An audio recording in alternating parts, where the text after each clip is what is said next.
सभी श्रोताओं का रामायण की कथा में हार्दिक स्वागत अभिनंदन। आज के वीडियो में राज तिलक की तैयारी भगवान श्री राम की आप सभी के सामने प्रस्तुत है। बढ़ते हैं कहानी की तरफ। दूसरे दिन राजा दशरथ के दरबार में सभी देशों के राजा लोग उपस्थित थे। सभी को संबोधित करते हुए दशरथ ने कहा, हे नृपगण, मैं अपनी और अयोध्यावासियों की ओर से आप सभी का हार्दिक स्वागत करता हूं। आपको ज्ञात ही है कि अयोध्या नगरी में अनेक पीढ़ियों से इक्ष्वाकु वंश का शासन चलता आ रहा है। इस परंपरा को निर्वाह करते हुए मैं अब अयोध्या का शासनभार अपने सभी प्रकार से योग्य, वीर, पराक्रमी, मेधावी, धर्मपरायण और नीति निपुण ज्येष्ठ पुत्र राम को सौंपना चाहता हूँ।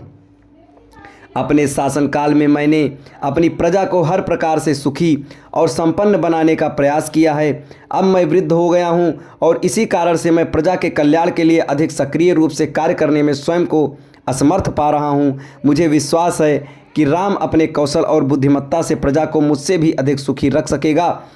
अपने इस विचार को कार्यान्वित करने के लिए मैंने राज्य के ब्राह्मणों, विद्वानों एवं नीतियों से अनुमति ले ली है। वे सभी मेरे इस विचार से सहमत हैं और उन्हें विश्वास है कि राम शत्रुओं के आक्रमणों से भी देश की रक्षा करने में सक्षम है।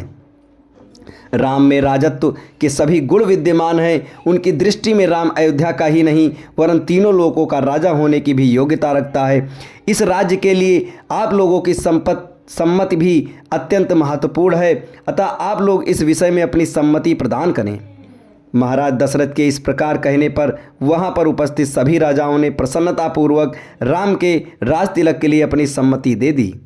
राजा दशरथ ने कहा, आप लोगों की सम्मति पाकर मैं अत्यंत प्रसन्न हूं, क्योंकि चैत्र मास जो सब मासों में श्रेष्ठ मधुमास कहलाता है चल रहा है। कल ही राम के राज तिलक के उत्सव का आयोजन किया जाए। मैं मुनिश्रेष्ठ वशिष्ठ जी से प्रार्थना करता हूं कि वे राम के राज तिलक की तैयारी का प्रबंध करें।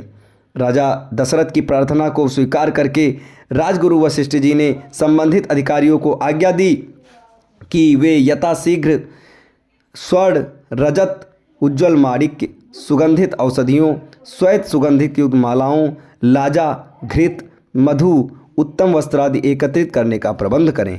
चतुरंगड़ी सेना को सुसज्जित रहने का आदेश दें।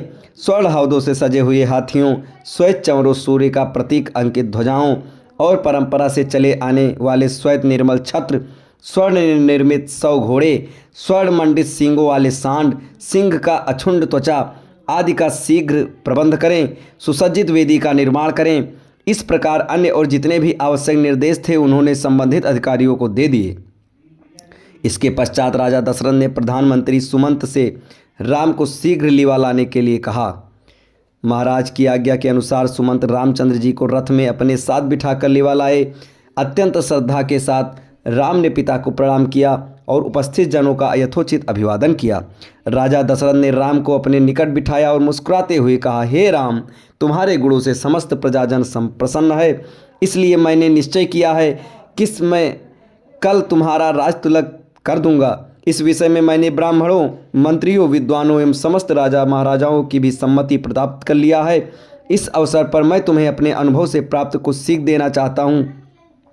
सबसे पहली बात की तो यह है कि तुम कभी विनयशीलता का त्याग मत करना। इंद्रियों को सदा अपने वश में रखना। अपने मंत्रियों के हृदय में उठने वाले विचारों को प्रत्यक्ष रूप से जानने और समझने का प्रयास करना। प्रजा को सदैव संतुष्ट और सुखी रखने का प्रयास करना। यदि मेरी कही इन बातों को तुम अनुसरण करोगे तो तुम सब प्रकार की विपत्तियों से सुरक्षित रहोगे और लोकप्रियता अर्जित करते हुए निष्कंटक राजकाज चला सकोगे। ये सिद्धांत की बात है कि जो राजा अपनी प्रजा को प्रसन्न और सुखी रखने के लिए सदैव प्रयत्नशील रहता है उसका संसार में कोई शत्रु नहीं होता। यदि कोई व्यक्ति स्वार्थवश उसका अनिष्ट करना भी चाहे तो भी वह अपने उद्देश्य में सफलता नहीं प्राप्त करता, क्योंकि ऐसे राजा को अपनी प्रजा एवं मित्रों का आर्थिक समर्थन प्राप्त होता है। पिता से ये उपयोगी शिक्षा प्राप्त करके राम ने स्वयं को धन्य माना और उन्होंने अपने पिता को आश्वासन दिया कि वे अक्षरशः इन बातों का पालन करेंगे। दास दासियों ने राजा के मुख से राम का राज तिलक करने की बात सुनी तो वे प्रसन्नता से उछलते हुए महारानी कौशल्या के पास जाकर उन्हें ये शुभ संवाद सुनाया, जिसे सुनकर उनका रोम रोम पुलकित हो गया। इस शुभ समाचार के सुनने वालों को उन्होंने बहुत सा स्वर्ण, वस्त्राभूषण देकर माला माल कर दिया। अब इसके आगे की कथा आपको अगले वीडियो में बताई जाएगी। तब तक हमारे साथ बने रहें। धन्यवाद।